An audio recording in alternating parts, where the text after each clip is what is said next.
यहां पर मैग्निफिकेशन। अब ये मैग्निफिकेशन क्या है, ठीक है, टर्म्स जाननी बहुत ज्यादा जरूरी है, क्योंकि जब हम न्यूमेरिकल्स करेंगे तो टर्म्स का जानना ज्यादा जरूरी हो जाता है कि कौन सी वैल्यू कहां लाए कर रही है, ठीक है, और उसके मायने क्या है। अब मैग्निफिकेशन जो है वो प्रोड्यूस होती है by a spherical mirror. Clear हुआ, एक मैग्निफिकेशन प्रोड्यूस होती है बाय अ स्फेरिकल मिरर, ठीक है।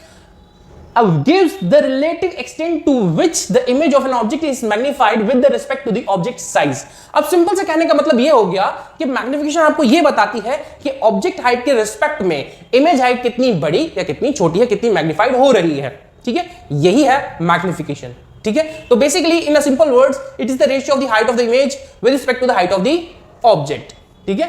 देख सकते हैं आप यहां पे भाई मैग्निफिकेशन जिसका सिंबल होता है, जिसको रिप्रेजेंट करते हैं लेटर M से, और यहां पर आप देख सकते हैं M is equal to HI/HO, ठीक है। अब अपनी बुक के अंदर आप कुछ इस तरह भी देखेंगे, इस तरह से लिखा हुआ, क्योंकि मान लीजिए क्वेश्चन के अंदर आपको हाइट ऑफ ऑब्जेक्ट गिवन होगी, हाइट ऑफ इमेज गिवन नहीं, हाइट ऑफ इमेज नहीं होगी गिवन, वो आपको निकालनी पड़ेगी। अब हाइट ऑफ इमेज कैसे निकलेगी वो हम आगे समझाएंगे, क्योंकि इस फॉर्मूले से तो हाइट नहीं निकल सकती, हाइट ऑफ इमेज, ठीक है। इसके लिए आपको मैग्निफिकेशन पता होना चाहिए। मान लीजिए अगर आपको मैग्निफिकेशन ही नहीं पता तो फिर आप हाइट भी नहीं निकाल सकते, हाइट ऑफ इमेज। तो यहां पर हम समझेंगे सबसे पहले इस फॉर्मूले में अप्लाई करने के लिए, ठीक है, ध्यान से समझिएगा। अगर मुझे हाइट ऑफ इमेज निकालनी होगी तो मुझे ये करना होगा, समझ रहे हैं आप, height of image is equal to magnification into height of object, ये फॉर्मूला अप्लाई करना पड़ेगा। लेकिन मुझे एम भी तो पता करना चाहिए ना, एम भी तो पता होना चाहिए। तो एम कैसे निकलेगा, मैं इस फॉर्मूले को ब्रेक करके लिखता हूं हमेशा, M is equal to -v/u। ये एक फॉर्मूला है मैग्निफिकेशन निकालने के लिए। v की वैल्यू नेगेटिव में रहती है मिरर के केस के अंदर, ध्यान से देखिए v, ठीक है। ये फॉर्मूले के अंदर माइनस है, अगर v की वैल्यू भी माइनस होगी तो v, सपोज मान लीजिए v की वैल्यू -5 है और इस फॉर्मूले के अंदर हम पता करना चाहते हैं, और u जो है मेरे पास 10 सेंटीमीटर है, वो नेगेटिव में रहता है, क्योंकि we always consider the u be placed at, ठीक है, left hand side from the pole, pole से लेफ्ट साइड वो रखा हुआ होता है, हम ऐसा कंसीडर करते हैं, तो इसलिए u भी जो है वो नेगेटिव होता है, ठीक है, मान लेते हैं। अब जरा ध्यान से देखिए, m इज इक्वल टू -5, ठीक है, ये और अंदर वैल्यू में माइनस अपॉन -10, माइनस से माइनस कैंसिल 1/2, ठीक है, और नेगेटिव का आएगा। क्लियर, तो कुछ इस तरह से हम इसको निकालेंगे, ठीक है। अभी आपको ज्यादा कंफ्यूज होने की जरूरत नहीं है, बस मैं आपको सिर्फ और सिर्फ समझा रहा हूं फॉर्मूला। आप सिर्फ फॉर्मूला को देखिए यहां पर कि भाई ये है मैग्निफिकेशन, जो क्या होती है, एक रेशियो होती है, it is express as the ratio of the height of the image to the height of the object, और जिसको यूजुअली हम लिखते हैं किससे, लेटर m से डिनोट करते हैं, जो कि फॉर्मूला आप यहां पर देख सकते हैं। अब m कैसे निकलता है, वो निकलता भाई ऐसे है। अब इसको समझाने के लिए हम चलिए आते हैं न्यूमेरिकल्स पर, ठीक है। चलिए यूजेस हम बाद में समझेंगे, पहले मैं न्यूमेरिकल्स करा दूंगा आपको, तो फिर हम यूजेस समझेंगे, तो शायद थोड़ा सा और क्लियर हो जाएंगी चीजें। चलिए एक क्वेश्चन है आपके लिए, ध्यान से समझिएगा।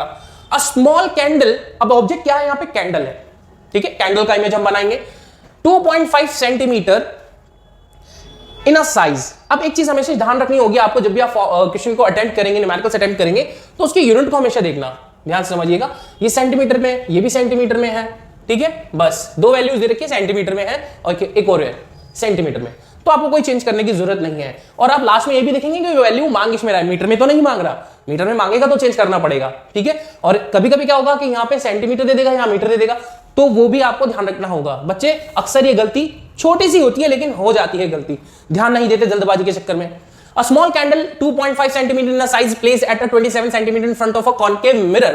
कॉन्केव मिरर के सामने रखिए, क्लियरली मेंशन कर दिया है उसने, बहुत सिंपल क्वेश्चन है ये कि कॉन्केव मिरर है भाई आपके पास, ठीक है, और ये 27 सेंटीमीटर के दूर पे कैंडल रखी हुई है।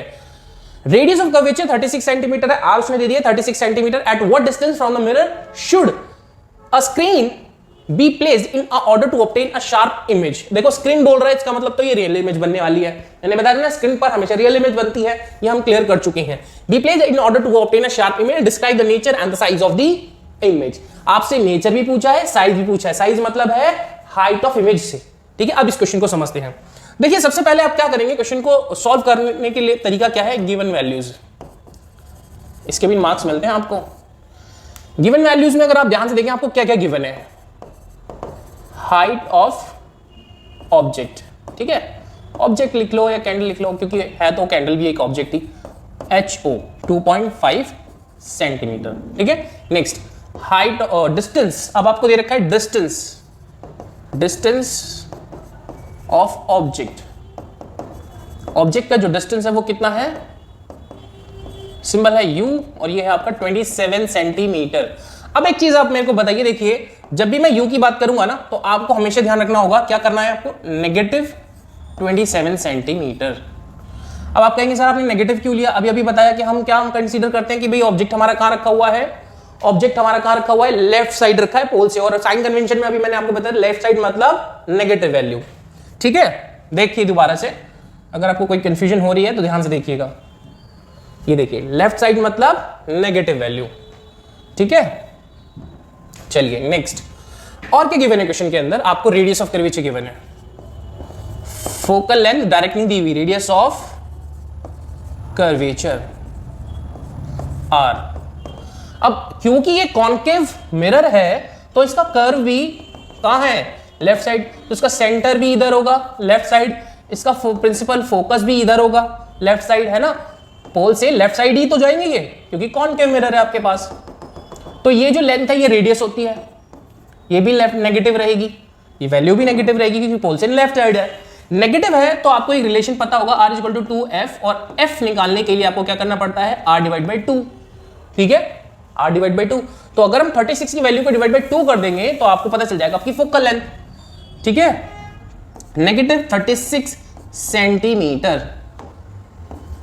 ठीक है, focal length, focal length, focal length r by 2, तो ये हो गया आपका 36 डिवाइड बाई 2 नेगेटिव -18 सेंटीमीटर। ठीक है, नेक्स्ट, अब आपको निकालना है हाइट ऑफ इमेज। अब हाइट ऑफ इमेज के लिए सिंबल हम यूज करते हैं HI। ठीक है, ये आपको निकालना है, और निकालना है आपको image distance, image distance V। Nature, ये आप जब वैल्यू निकालेंगे तो आपको नेचर पता चल जाएगा। साइज की हम बात कर ही रहे हैं, तो ये इतनी वैल्यूज आपको गिवन है, ये वैल्यूज आपको 2 निकालनी है। तो सॉल्व करने की तरफ चलते हैं, चलिए मैं इसको यहां पे पार्टीशन कर देता हूं। ठीक है, थोड़ा सा देखेंगे। अब मैं आपको बताता हूं मिरर फॉर्मूला, यानी कि रिलेशन। अगर आपसे पूछा जाए कि भाई रिलेशन क्या है, प्रिंसिपल फोकस, ऑब्जेक्ट डिस्टेंस और इमेज डिस्टेंस के अंदर, तो बेसिकली वो एक फॉर्मूला है। ठीक है, फॉर्मूला का डेरिवेशन नहीं आएगा, ध्यान से समझ लीजिएगा, तो इसलिए मैं वो यहां पर नहीं करा रहा। ठीक है, 1/f is equal to 1/v is equal to, ठीक है, ध्यान से समझिए, दोबारा से मैं समझा देता हूं। पहले मैं लिख देता हूं यहां पे फ्रॉम द रिलेशन, या आप मिरर फॉर्मूला भी लिख सकते हैं। 1/f is equal to 1/v is plus 1/u। ठीक है, प्लस क्या हुआ, 1/u प्लस आएगा, ध्यान से समझने का। अब क्योंकि वैल्यूज आपके पास v की नहीं है, f की है और u की है। ठीक है, तो टर्म्स को हम ध्यान से समझेंगे। 1/f, f की वैल्यू है -18 is equal to 1/v plus 1/u। अब u की जो वैल्यू है वो क्या है आपके पास, -27। अब -27 है तो इसका मतलब प्लस माइनस माइनस, तो मैं यहां पे क्या करूंगा, अब इस वैल्यू को माइनस ले लूंगा, यहां पर माइनस। क्लियर हुआ, कोई कंफ्यूजन यहां पे? ठीक है, चलिए अब थोड़ा सा और आगे चलते हैं। 1/v को हम यही रहने देते हैं, 1/v को हम यही रहने देते हैं, इस वैल्यू को इधर ले जाते हैं। ठीक है, तो 1/-18 प्लस का हो जाएगा ये 1/27। ठीक है, क्लियर है। अब इज इक्वल टू के इधर आप लिख दो, या इज इक्वल टू के इधर आप लिख दो 1/v को, तो उससे कोई फर्क नहीं पड़ने वाला, ये वैल्यूज को इधर ले जाना सही, क्योंकि कंफ्यूजन हो जाती है बच्चों को इसमें चेंज करने में, तो इसलिए मैं यहाँ पे इसको यही रहने दे रहा हूं। अब इन दोनों का एलसीएम आप ले लेंगे। एलसीएम का मतलब होता है lowest common multiplication. Simple language में आप समझ लीजिए कि भाई इन दोनों की टेबल के अंदर एक ऐसा छोटे से छोटा नंबर आ जाए जो इन दोनों की टेबल के अंदर कॉमन हो और सबसे पहले आ जाए। तो 18 2 ज़ा 36, 18 3 ज़ा 54 और 27 2 ज़ा 54, तो यहां पे 54 आ गया। ठीक है, 54 क्लियर। अब क्योंकि 54 को कट कर रहा है 18 3 टाइम्स और 27 कट कर रहा है 2 टाइम्स, समझ रहे हैं आप, 1/v। अब ऊपर वैल्यू जो आएगी वो आ गई -1, रिमेनिंग 1 है, और ये वैल्यू नेगेटिव साइन का भी रहा है ना। अब क्योंकि ये एक रेसिप्रोकल टर्म है, ये कैसी है, एक रेसिप्रोकल टर्म है। ठीक है, then v is equal to अब आपका बन जाएगा -54 सेंटीमीटर। तो v की वैल्यू तो भाई आपने निकाल दी, v की वैल्यू हमने यहां पर निकाल दी -54 सेंटीमीटर। ठीक है, क्लियर हुआ। अब मैं आपको समझाऊंगा कि आपकी रे डायग्राम के अकॉर्डिंग ये वैल्यू सही आई है या नहीं। Next, now find the magnification. अब हम चलिए फाइंड करेंगे मैग्निफिकेशन। ठीक है, मैग्निफिकेशन के लिए मैंने आपको बताया था m is equal to minus V upon U, क्योंकि अब v तो हमें निकल चुका है, u आपको ऑलरेडी गिवन है। ठीक है, तो m is equal to minus bracket -54 upon -27। Minus से माइनस कैंसिल कर दीजिए, अभी भी एक माइनस ऊपर रहे तो 27 2 वो भी नेगेटिव का। अब देखिए ध्यान से समझिएगा, मैग्निफिकेशन के अंदर कोई यूनिट नहीं आती, कहीं आप सेंटीमीटर, मीटर, किलोमीटर ऐसा कुछ लगा दे तो एक गलत है। ये बेसिकली यूनिटलेस रहता है। क्यों? क्योंकि ये एक रेशियो है, क्योंकि ऊपर भी हाइट ऑफ इमेज, नीचे भी हाइट ऑफ इमेज, तो दोनों की जो यूनिट्स होती है वो कैंसिल हो जाती है। बेसिकली एक रेशियो है। ठीक है, क्लियर हो गया। 2, अब -2 आया, इसका मतलब माइनस साइन ये रिप्रेजेंट कर रहा है आपको कि ये जो इमेज है वो कैसी है, इन्वर्टेड है। इन्वर्टेड का मतलब आप समझ ही गए होंगे, उल्टी है, इन्वर्टेड। ठीक है, अब उल्टी का मतलब हो गया ये इन्वर्टेड, यानी कि बिलो द प्रिंसिपल एक्सिस बनने वाली है ये। ठीक है, नेगेटिव साइन आपको यहीं पे ये बता देता है। अब क्योंकि ये वैल्यू 1 से ज्यादा है 2, ठीक है, क्योंकि आप 1 इंटू समथिंग करेंगे तो वैल्यू आएगी समथिंग, जैसे कि सपोज 1 इंटू 5 5, 1 इंटू 2 10, तो 2 रिप्रेजेंट कर रहा है कि आपकी जो हाइट ऑफ इमेज है वो ट्वाइस है, और मतलब हुआ कि ये बड़ी है, इनलार्ज है। ठीक है, इनलार्ज, क्लियर हुआ, इनलार्ज इमेज। तो ये वैल्यूज अगर 1 से ज्यादा आएगी तो ये हो गई आपकी इनलार्ज, 1 से कम आ रही है तो डिमिनिश्ड, 1 आ गई तो सेम। साइन नेगेटिव है तो नेगेटिव साइन यही बताएगा आपको कि ये इमेज जो है वो इन्वर्टेड है। अगर ये पॉजिटिव वैल्यू हो जाती है तो ये होगा वर्चुअल, यानी कि इमेज जो है वो एकदम सीधी बनेगी, जैसी ऑब्जेक्ट है वैसी ही इमेज बनेगी, सीधी, यानी on to the principal axis. Clear है, मैग्निफिकेशन मैंने बता दी। अब बात करते हैं यहां पे हाइट ऑफ इमेज की। ठीक है, तो from the magnification, height of image upon height of object. Clear, height of image आपको निकालनी है तो आप इस फॉर्मूला को चेंज कर दीजिए, HI is equal to M into HO। ये फॉर्मूला मैंने यहां पर यूज किया। अब HI is equal to -2 into 2.5, तो ये हो गया -5 सेंटीमीटर। अब आप देख के बताइए कहां गलत है भैया। साइज अभी आप बता चुके हैं, ठीक है, यानी कि हाइट ऑफ इमेज आपने बता दी। ठीक है, नेचर आपने बता दिया। नेचर से याद आया, नेचर अभी रह गया। नेचर है आपका रियल, क्योंकि उसने पहले ही बोल दिया था भाई स्क्रीन पे बनेगी तो real and inverted, real and inverted, ये इसका नेचर है। क्लियर है, तो काफी चीजें आपने यहाँ पे 3 तरह की चीजें बता दी। क्लियर हो गया, क्वेश्चन किस तरह से आपको करना है, बस ध्यान आपको रखना है फॉर्मूला के अंदर वैल्यूज को किस तरह से चेंज करना होगा। यहां पर अगर आपने सही वैल्यूज ले ली, यानी कि साइन के अकॉर्डिंग, साइन कन्वेंशन के अकॉर्डिंग आपने इसको सही पिक कर लिया, तो यहां पर भी कोई दिक्कत नहीं आने वाली। गड़बड़ अगर यहां हो गई तो ऑब्वियसली बात है भाई, यहां कैलकुलेशन में दिक्कत आएगी। अब हम बताते हैं ये रे डायग्राम। देखिए मैंने वैल्यूज देखी और मैं बता दूंगा ये रे डायग्राम कौन सा बनेगा। आपने रे डायग्राम कर चुके हैं, 6 के 6 कर चुके हैं कॉनकेव के, तो मैं बता दूंगा ये कौन सा है। अगर आपके पास ध्यान से देखिए, u जो है वो 27 है, u यानी कि इमेज ऑब्जेक्ट डिस्टेंस 27 है, तो फोकल लेंथ है मेरी कितनी, फोकल लेंथ कितनी है 18, फोकल लेंथ 18 सेंटीमीटर है नेगेटिव में, तो फोकल लेंथ का ट्वाइस हो गया 36, radius of curvature, centre of curvature. Clear हुआ, तो इन दोनों के बीच में ही कहीं ऑब्जेक्ट रखा है, 36 और 18 के बीच में रखा है, तो ये कौन सा केस हुआ मेरे पास, ये हो गया फोर्थ केस, यानी कि जब आपका ऑब्जेक्ट रखा रहता है बिटवीन C एंड F, तो इमेज आपकी बनती है बियॉन्ड C, बड़ी होगी और बियॉन्ड C बनेगी। ठीक है, क्लियर। चलिए, और नेचर आपको पता है कि भाई फर्स्ट 5th केस तक तो आपके रियल एंड इन्वर्टेड रहते हैं, तो ये 4th केस है तो रियल एंड इन्वर्टेड रहेगा ही। और वैसे भी हमने इसको प्रूव कर दिया है कि रियल एंड इन्वर्टेड है, क्योंकि front of the mirror image बनी है।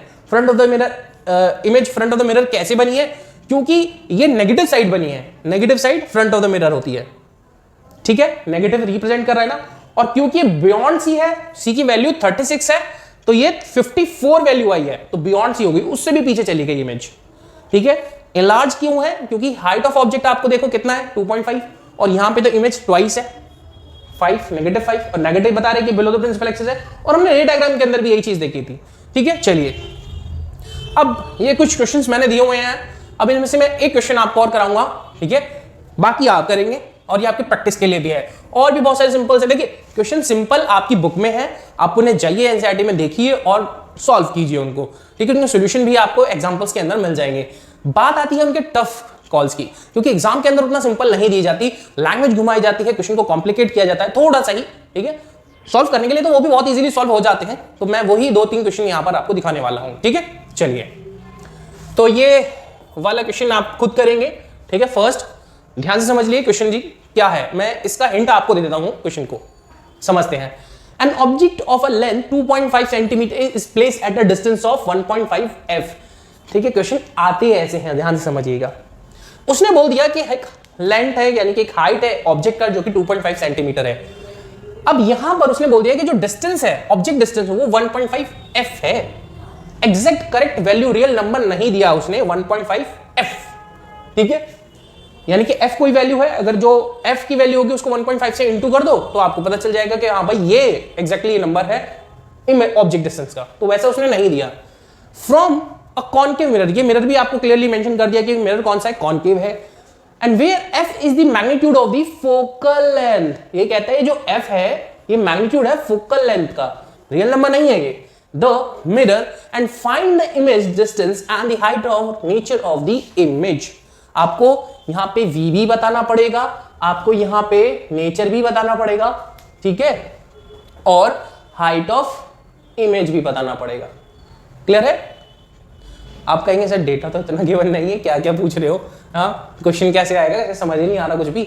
चलिए मैं आपको इसके ना एक गिवन वैल्यूज लिख के दे देता हूं, ठीक है। गिवन वैल्यूज से आपको थोड़े क्लियर हो जाएंगी चीजें। क्वेश्चन नंबर था हमारे पास ये सेकंड, टॉप पर देख सकते हैं, ठीक है। गिवन वैल्यूज देखिए, ऑब्जेक्ट डिस्टेंस, ये है आपके पास सिंबल u और ये है 1.5 f नेगेटिव, ध्यान से समझिएगा, साइन में भी क्लियर कर दिया है मैंने, ठीक है, is equal to -1.5 f focal length f, ठीक है। फोकल लेंथ आप देख सकते हैं f माइनस f, क्योंकि कॉनकेव मिरर है आपके पास, कौन सा मिरर है, कॉनकेव, इसलिए ये दोनों नेगेटिव में आएंगे। क्लियर हुआ, समझ आया, समझ आ रहा है, ठीक है। अब और क्या गिवन है क्वेश्चन में आपको, height of object HO 2.5 centimetre, ठीक है। चलिए क्लियर है भाई, f की जो वैल्यू है वो मैग्नीट्यूड f ही है उसका, और उसका साइन को आप देख सकते हैं। अब इसको मिरर फॉर्मूला के अंदर अगर आप जो लगाएंगे तो समझ आ जाएगा आपको किस तरह से आपको वैल्यूज को पुट करना पड़ेगा। आपको निकालना क्या है, आपको निकालना है v, आपको निकालना है hi, ठीक है। ये आपको वैल्यूज निकालनी पड़ेंगी 2, और नेचर तो आपको समझ आ ही जाएगा, ठीक है। चलिए जहां जहां आप वैल्यू f की लेंगे, अगर ये नहीं होता तो आप मेरे को कमेंट करके बताइए, ये मैं सॉल्व आपको जरूर करा दूंगा, ठीक है। चलिए इतने हम चलते हैं अपने नेक्स्ट क्वेश्चन की तरफ। ये है हमारे पास example number 3। An object is placed at a distance of 30 cm from a convex mirror। इस बार मिरर चेंज कर दिया है हमने, ठीक है, कॉन्वेक्स। सबसे पहले हमने ध्यान दिया u हमारे पास गिवन है, ठीक है, कितना 30 सेंटीमीटर, u कितना है -30 centimetre. The magnification is produced is 1/2। कहता है अगर ऑब्जेक्ट यहां पर रखा हुआ है तो मैग्निफिकेशन बनी है मेरे पास 1/2, भाई आधी हो गई ना, कॉन्वेक्स है और पॉजिटिव में दे रखी है, ऐसे नेगेटिव 1/2 तो नहीं बोला है ना। अब वो कह रहे हैं कि where should the object be placed to get the magnification of 1/3। अब वो कह रहे हैं कि ऑब्जेक्ट को कहां रखा जाए जिससे कि मैग्निफिकेशन कितनी बन जाए, 1/3 बन जाए। तो ये U2 पूछ रहा है आपसे, क्या पूछ रहा है, U2। समझ आया क्वेश्चन? चलिए इसका स्क्रीनशॉट लीजिए, क्वेश्चन को अपने पास रखिए, अब मैं सॉल्यूशन दूंगा वहां पर देखेंगे, ठीक है। क्वेश्चन के अंदर क्या गिवन है, ठीक है। एग्जांपल नंबर हमारे पास है ये 3rd, गिवन वैल्यूज। अब गिवन वैल्यू क्या है हमारे पास, u गिवन है आपके पास कितना, -30 सेंटीमीटर। अब आप u को देख के समझ गए होंगे कि u मतलब ऑब्जेक्ट डिस्टेंस है, तो मैं पूरा नहीं लिख रहा हूं, आपको एग्जाम में पूरा लिखना पड़ेगा, ठीक है। नेक्स्ट देन और क्या गिवन है क्वेश्चन के अंदर आपको, ये u1 है, देन दिया हुआ है m1 कितना है 1/2, नेक्स्ट m2 1/3, u2 ये निकालना है, u2 ये निकालना है आपको, ठीक है। क्लियर? अब इससे आपको एक आइडिया पता है कैसे लगेगा, मैं आपको समझा देता हूं। आपको पता है ना ये फॉर्मूला भाई, अगर मैग्निफिकेशन मेरे पास गिवन है, मेरे पास u1 गिवन है, तो v निकल सकता है, v1 फर्स्ट केस है ना।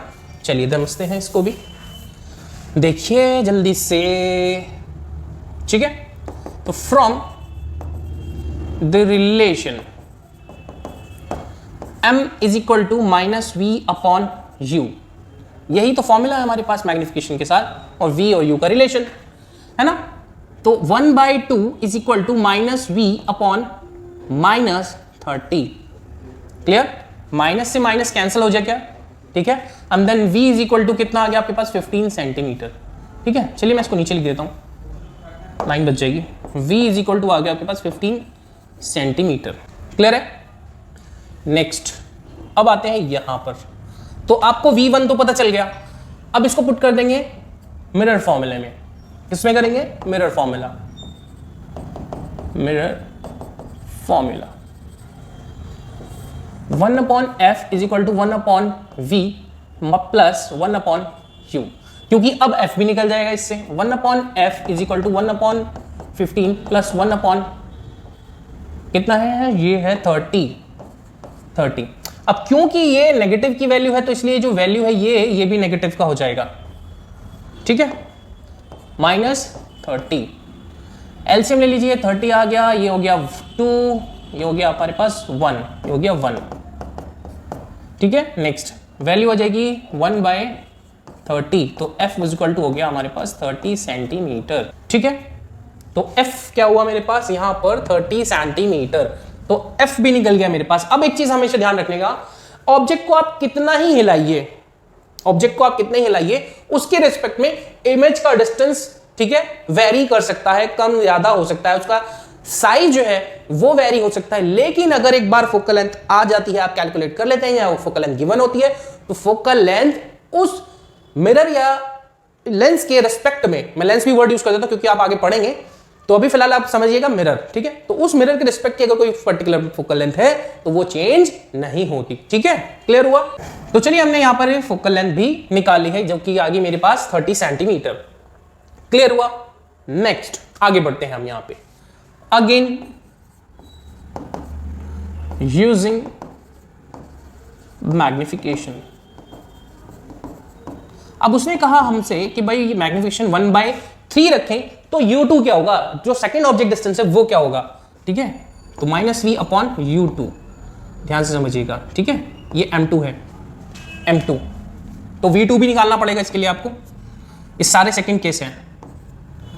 तो 1/3 is equal to -u2, sorry v2 and then u2। Value नहीं है तो हम नेगेटिव यूज करते, वैल्यू होती तो हम नेगेटिव साइन यूज करते हैं। इसके साइन के अंदर, यानी कि इस लेटर के अंदर हम साइन नेगेटिव यूज नहीं करेंगे, ठीक है। चलिए नेक्स्ट, अब v2 आपका क्या रहेगा, -u2 -3, ये आ गई आपके पास v2 की वैल्यू, ठीक है। अब इस v2 की वैल्यू को आप फिर से मिरर फॉर्मूला में यूज कर दीजिए, ठीक है। 1/30 is equal to 1/u2 negative, ठीक है, डिवाइड बाय 3 प्लस 1/u2। अब जरा ध्यान से देखिएगा, ये जो 3 है ये ऊपर चला जाएगा, ठीक है। तो 1/3 डिवीजन पॉसिबल नहीं है, -3/u2 प्लस 1/u2, क्लियर हुआ। अब ध्यान से देखिए, क्योंकि ये सेम वैल्यू है तो एलसीएम भी क्या रहेगा आपका u2, ठीक है। 3 नेगेटिव का और ये पॉजिटिव का, तो -2 और ये हो गया आपके पास 30, ठीक है। क्रॉस मल्टीप्लाई कीजिएगा तो ये आ जाएगा आपके पास 60, कितना आ जाएगा, u2 is equal to -60 centimetre, ठीक है, 60 सेंटीमीटर, ये आ गई आपकी u2 की वैल्यू। तो क्वेश्चन कुछ इस तरह से होंगे आपके, जहां पर आपको कुछ थोड़ा सा लॉजिक लगाना पड़ेगा और उसके बाद ये इजी होना शुरू हो जाएंगे, ठीक है। फर्स्ट स्टेप में थोड़ा सा दिमाग लगाना पड़ेगा आपको और चीजें आराम से सॉल्व होनी शुरू हो जाएंगी, क्लियर। तो इस तरह से हमने इस क्वेश्चन को सॉल्व किया है, कॉम्प्लिकेटेड लगता है, उतना होता नहीं है, ठीक है। चलिए नेक्स्ट क्वेश्चन हमारा क्या है, ठीक है। अब ये क्वेश्चन मैंने आपको दे दिया है करने के लिए, ठीक है, ये आप करेंगे, ये मैं करा चुका हूं, सेकंड वाला, फर्स्ट ये मैं करा चुका था। देन अब ये भी आपको करना पड़ेगा, ठीक है, जितना प्रैक्टिस करोगे उतना बेटर है। An object is kept in front of a concave mirror, clearly mention कर दे रहा है कॉन्केव मिरर। ऐसे बहुत सारे क्वेश्चन हम कराएंगे आपको, फिलहाल ये तो चैप्टर के अंदर हो रहे हैं, आपके प्रैक्टिस के लिए, आपको बेसिकली थोड़ा सा अवेयर करने के लिए क्वेश्चन किस तरह के आते हैं। लेकिन जब हम क्वेश्चन आंसर का एक सेशन रखेंगे जहां पर आपके लिए एक अलग से वीडियो हम बनाएंगे, तो वहां पर आपको चीजें और ज्यादा क्लियर करा दी जाएंगी और ढेरों क्वेश्चन कराए जाएंगे, ठीक है, एक नए कॉन्सेप्ट के साथ चीजों को समझाएंगे वहां पर, ठीक है। An object is kept in front of a concave mirror of a focal length 20 centimetre, ये एफ दे दिया भाई आपको, जो कि नेगेटिव 20 सेंटीमीटर है। अब मैं नेगेटिव साइन क्यों ले रहा हूं, यहां पर आपको क्लियर हो गया होगा, क्योंकि मिरर कौन सा है, concave. The image is 3 times the size of the object, वो जो इमेज है वो 3 गुना बड़ी बन रही है ऑब्जेक्ट के रिस्पेक्ट में, ऑब्जेक्ट की हाइट के रिस्पेक्ट में। अब वो कह रहा है calculated 2 possible distance of the object from the mirror. अब आपसे ये कह रहा है अगर इमेज 3 गुना बड़ी बनी है तो आप 2 पॉसिबल डिस्टेंस बताइए ऑब्जेक्ट के, ठीक है। 2 पॉसिबल डिस्टेंस मैं आपको समझाता हूं ऐसे क्यों बोला उसने। एक बोलता तो हम झट से पकड़ लेते, तो हम एक ही बता देते, लेकिन उसके साथ उसको एक चीज और ऐड करनी पड़ती। अगर एक पॉसिबल डिस्टेंस बोलता कि वर्चुअल है कि इरेक्ट है। देखिए अब ये हाइट ऑफ इमेज जो है वो ध्यान समझिएगा m इंटू एच ओ ऐसे निकालते हैं हम, m इंटू एच ओ निकालते हैं। अब हाइट ऑफ इमेज वो बोल रहा है कि 3 times bigger than the height of object, यानी कि जो m है ये 3 गुना है, ठीक है। ये वैल्यू 3 रख रहा है तो ही तो हाइट ऑफ ऑब्जेक्ट से इंटू होगा, तो हाइट ऑफ इमेज आ जाएगी। ऐसा पॉसिबल कैसे होगा, ध्यान से देखिए, ध्यान से देखिएगा। एक तो केस होता है मेरे पास कॉनकेव का, एक केस होता है कॉन्वेक्स का। 2 मिरर है ना आपके पास, 2 पॉसिबल डिस्टेंस किस तरह से निकल सकते हैं, वही चीज हम यहां पे समझेंगे। एक तो होता है वर्चुअल इमेज के लिए, फॉर वर्चुअल, ठीक है, फॉर वर्चुअल इमेज, एंड दूसरा होता है for real image, for real image, for real image, ठीक है। अब रियल इमेज के लिए ध्यान से समझिएगा, वैल्यू +3 क्या हम ऐसे लेंगे, ठीक है, यहां पर रहेगा नेगेटिव और ऊपर रहेगा पॉजिटिव, ध्यान से समझिएगा। 2 पॉसिबल डिस्टेंस तब आएंगे। अगर आपकी वैल्यू एक बार आप पॉजिटिव लेंगे m की तो वैल्यू कुछ और आएगी u की, अगर एक बार वैल्यू लेंगे -3 तो वैल्यू कुछ और आएगी u की। तो इस तरह से आपके 2 पॉसिबल डिस्टेंस निकल जाएंगे, ठीक है, क्लियर है। क्योंकि खेल सारा यहां है इस 3 का, ठीक है। ये जो 3 है ना, ये मैग्निफिकेशन 3 है, ये पॉजिटिव टर्म में है कि नेगेटिव टर्म में, ये वर्चुअल इमेज के लिए या फिर रियल इमेज के लिए है, ये हमें क्लियर करना है। तो इसलिए हम दोनों ही पॉसिबल डिस्टेंस निकालेंगे, ठीक है, क्लियर। चलिए ये आप सॉल्व करेंगे और ये चीजें आपको यहां पर क्लियर हो जाएंगी। चलिए आगे बढ़ते हैं। अगर नहीं आता समझ में तो आप मेरे को जरूर बताइएगा, मैं सॉल्व करा दूंगा। अब नेक्स्ट क्लास में हम डिस्कस करेंगे रिफ्रैक्शन ऑफ लाइट। देखिए अभी तक रिफ्लेक्शन पे हम चल रहे थे, रिफ्लेक्शन के अंदर हमने मिरर को भी क्लियर कर लिया, मिरर के रे डायग्राम्स क्लियर कर लिए, 2-4 न्यूमेरिकल्स भी अभी तक कर लिए हैं, कुछ आपको करने के लिए भी दे दिए हैं, ठीक है। तो रिफ्लेक्शन के हमने लॉज भी समझे और कुछ टर्म्स समझ लिए हैं। अब जो एक और फेनोमेना आता है लाइट का, वो है रिफ्रैक्शन। तो देखिए बहुत सारे बच्चों के फादर्स की या फैमिली अपना बिजनेस होगा, अपनी शॉप होगी, तो आपने कहीं ना कहीं ऑब्जर्व किया होगा कि एक कांच के ग्लास के अंदर ना लेमन डाल देते हैं। तो लेमन जब डाल देते हैं, ऐसा कहना है कि उससे ना बिजनेस थोड़ा अच्छा रन करता है, लक्ष्मी माता को थोड़ा सा अच्छा ब्लेस करने के लिए, आप ब्लेसिंग लेने के लिए वो ऐसा कर देती हैं, ठीक है। मैंने भी बहुत सारी शॉप्स पे ऐसी चीजें ऑब्जर्व की हैं। तो वो लेमन ना कांच के ग्लास के अंदर जब जाता है तो थोड़ा बड़ा दिखता है, यूजुअली इतना होता नहीं है, जो रियल में उसे बाहर निकालो तो इतना नहीं होता, लेकिन कांच के ग्लास के अंदर जिसके अंदर पानी भरा हो तो वहां पे जाते ही वो बड़ा दिखने लगता है। ऐसे ही किसी पेंसिल को अगर मैं डाल दूं, ठीक है, और पानी का जो सरफेस का लाइन है वहां पर उस पेंसिल को देखो कांच के ग्लास से थ्रू वो जो ग्लास है मेरे, तो वहां पर मैं उसको देख रहा हूं, वो मेरे को टिल्टेड दिख रही है, बेंड होती हुई दिख रही है, ठीक है, टेढ़ी दिख रही है। अब वो कैसी है मैं आपको यहां पर समझा देता हूं। ये 2 वो इमेज है जिनको मैं अभी बात कर रहा था। चलिए देखिए, लेमन आपको बड़ा दिखता है कांच के ग्लास के अंदर, और ऐसे ही कांच के ग्लास के अंदर जिसके अंदर पानी भी भरा होता है उसके अंदर आप पेंसिल डालेंगे तो देखिए पेंसिल को जाना तो ऐसे चाहिए बिल्कुल सीधा, लेकिन अगर आप ध्यान से देखें तो ये कैसी है, बेंड है। कैसी है ये, बेंड है। यहां पे गया फिर यहां से इधर है ना। सारा काम कहां हो रहा है खराब, यहां पे। ये इंटरफेस है, इसको बोलते हैं इंटरफेस। अब ये जो चीजें हम ऑब्जर्व करते हैं अपनी डे टू डे लाइफ के अंदर, ठीक है, जाने अनजाने में ऑब्जर्व करते ही हैं ना ये चीजें, ये क्यों हो पाता है ऐसा, और ये टिल्टेड क्यों दिखती है, पानी के अंदर कोई ऑब्जेक्ट जाके थोड़ा सा बड़ा क्यों दिखता है ना, उस चीज को हम समझेंगे। चलिए वो होगा कॉन्सेप्ट यहां पर रिफ्लेक्शन ऑफ लाइट के अंदर। अब ये हम स्टार्ट करेंगे नेक्स्ट क्लास में।